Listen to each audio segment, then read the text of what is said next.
بسم اللہ الرحمن الرحیم۔ گورنر مدینہ کے نام یزید کا خط۔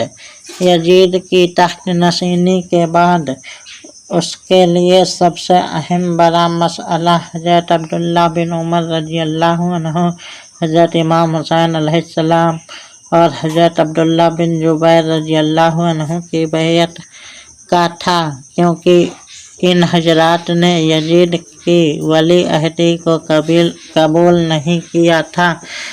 مزید یہ کہ امت مسلمہ میں یہ ایسی بلند پایہ شخصیتیں تھیں کہ جن سے یزید کو اندیشہ تھا کہ کہیں ان میں سے کوئی خود خلافت کا دعویٰ نہ کر دے۔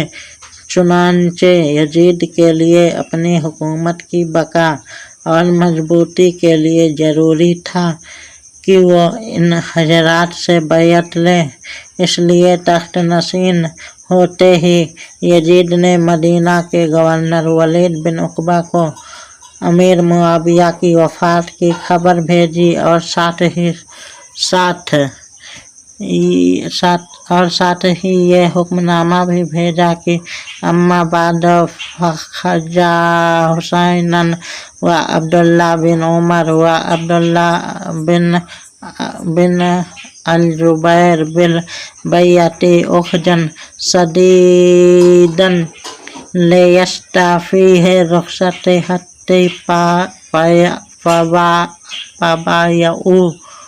حضرت امام حسین علیہ السلام حضرت عبداللہ بن عمر رضی اللہ عنہ اور حضرت عبداللہ بن زبیر رضی اللہ عنہ سے میرے حق میں بیعت لو، اور جب تک وہ میری بیعت نہ کریں انہیں ہرگز مت چھوڑو۔